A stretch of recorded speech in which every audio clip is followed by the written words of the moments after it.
É com enorme satisfação que participo desta sessão na condição de líder da bancada do Partido Democrático Trabalhista.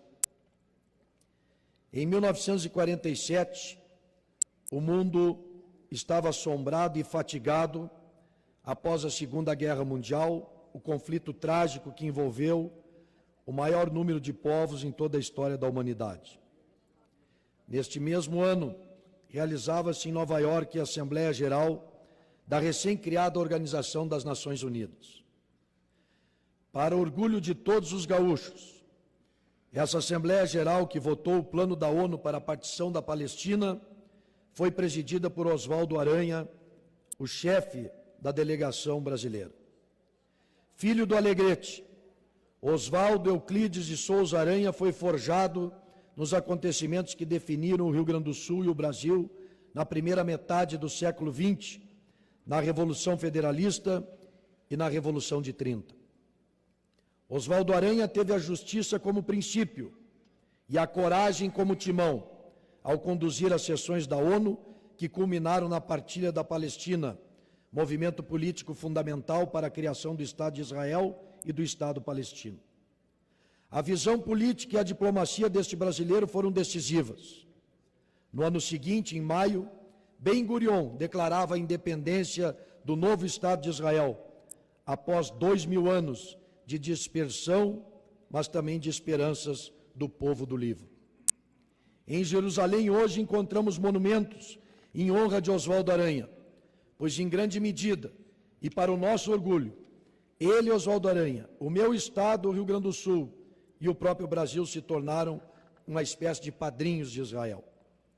66 anos se passaram, e a promessa de reunir o povo judeu na terra ancestral, numa mesma língua, se concretizou. Em apenas 21 mil quilômetros quadrados,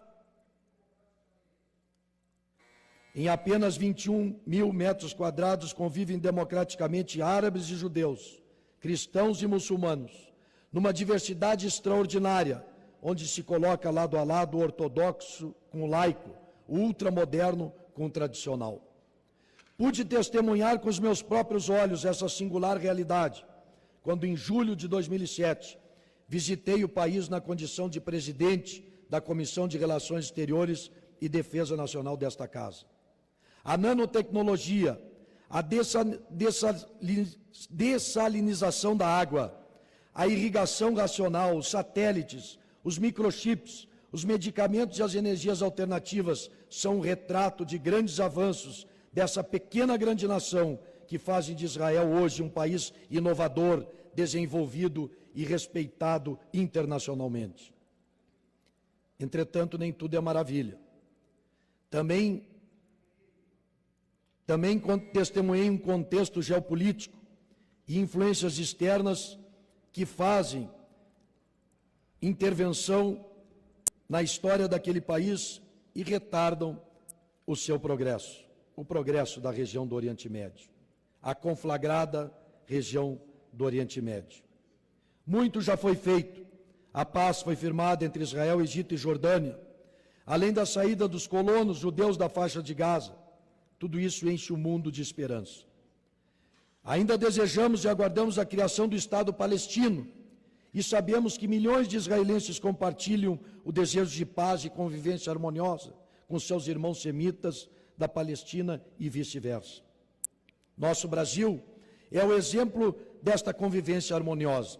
Aqui, os brasileiros de origem árabe e judaica sempre tiveram uma relação fraterna. A tradição dos avós e bisavós... Concluo, presidente. A tradição dos avós e bisavós libaneses, sírios, judeus e palestinos muito ajudou no empreendedorismo e sucesso das gerações que hoje constroem o nosso país multicultural, o Brasil multicultural e tolerante.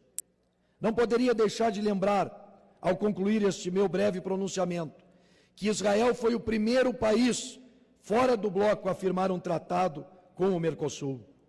Por outro lado, universidades brasileiras cada vez mais estão assinando parcerias e programas de mobilidade acadêmica com as congêneres de Tel Aviv, Jerusalém e Haifa.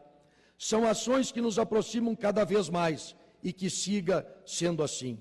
Parabéns ao Estado de Israel pelos seus 66 anos. Viva para sempre a amizade Israel-Brasil. Muito obrigado.